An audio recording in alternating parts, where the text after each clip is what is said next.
Sutra.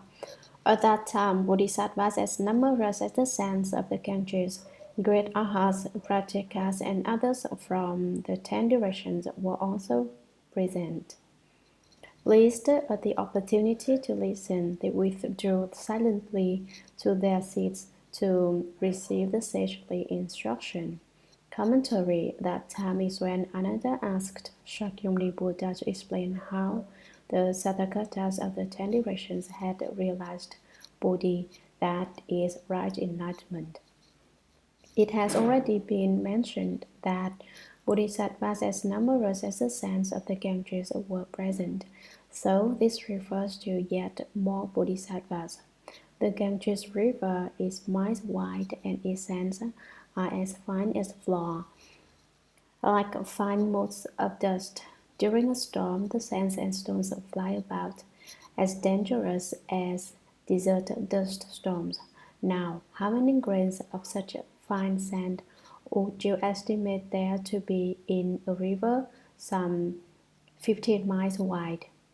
Could you figure it? Probably even the best mathematician would be unable to come up with a number, since the Ganges sands are unreckonable.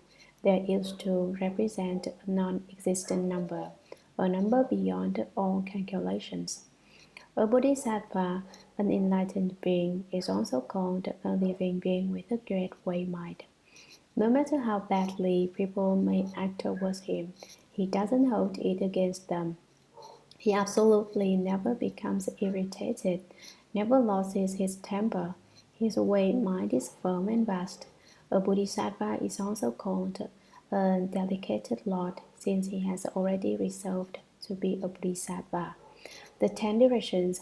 The Amitabha Sutra speaks of the Buddhas of the 6 directions, but it does not mention the 10 directions.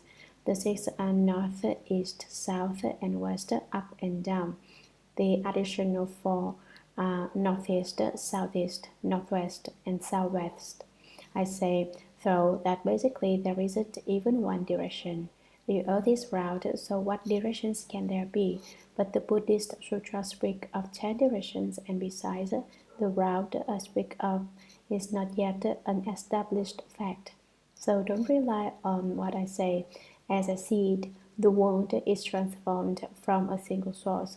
Everything is within the great light treasury, the Tathagata store, where there is no north, south, east, west, or the 4 intermediate points, or up or down. That is the way I see it, but perhaps it is not right. There were not little arhats, but great arhats, whose way was great. It does not mean that they were physically big, that they were particularly tall.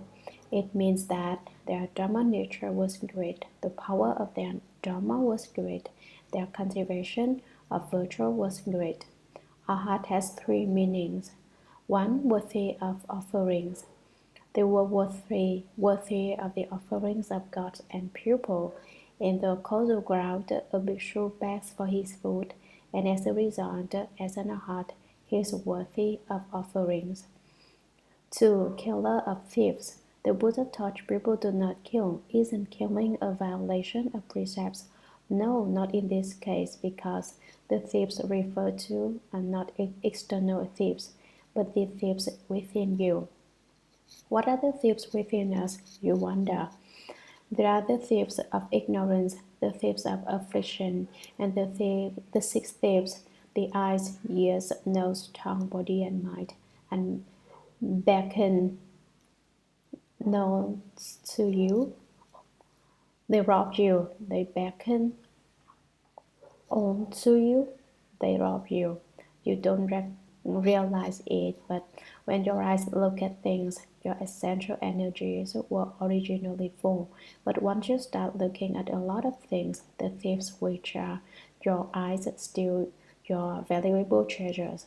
When you listen things all the time, then your hearing nature disperses and your vital energies are stolen away. You shouldn't say, my eyes are my best friend and my ears always help me out. My nose smells things and my tongue distinguishes tastes. They are all very helpful. No, these 6 thieves steal your unsurpassed true treasures. They plunder the wealth of your household without your even realizing it. You've got a thief for a neighbor, but don't even realize it. You say, don't blame him for stealing my things. This is a very, very important point I am making. Don't be mistaken and think I am just joking. If you hadn't lost these things, you would have realized Buddhahood long ago. Look into it, think it over. You feel you haven't lost anything? Well, I know that the things you have lost are priceless treasures no money could buy. You've lost them, and you still think everything is just fine. My eyes can see so far clearer than anyone else, you say, and think that this is good. But the more clearly you see, the more essential energy is lost. At this point, you say, Dharma Master, one of your lectures is more than enough. You haven't said anything that has the least bit of principle to it. Since you haven't yet understood what I say, of course you are going to think it lacks principle. Wait until you understand, and then you will know that what I say is genuine principle. 3. Not born. Not born are also not extinguished. They are not subject to production and extinction. They have attained the patience of the non-production of dharmas. They do not have to undergo birth and death again. That is, they have done what had to be done and do not undergo any further existence. They will not fall into the 3 realms, although they haven't attained Anuttara Samyak Sambuddhi, the unsurpassed, proper, and equal right enlightenment. In the sutra, in 42 sections, the Buddha said, be careful not to believe your own mind. Your mind cannot be believed. Once you have attained arhatship, then you can believe your own mind. Why can't one believe one's own mind, you ask? Because your mind is false thinking, and if you believe false thinking, you will do false things. If you do false things, you must undergo a false birth and death. If you don't believe the false thoughts, if you don't trust your own mind, then you can avoid the false birth and death. When can one believe one's own mind? When you attain the 4th stage of arhatship, you can believe your own mind. Until then, you shouldn't choose to listen to yourself instead of to the advice of a good and wise advisor. The right thing to do is to listen to the instructions of a good and wise one. Pratyeka Buddhas, those enlightened to conditions, and solitarily enlightened ones, and others were also present. Pleased at the opportunity to listen, they withdrew silently to their seats to receive the sagely instructions.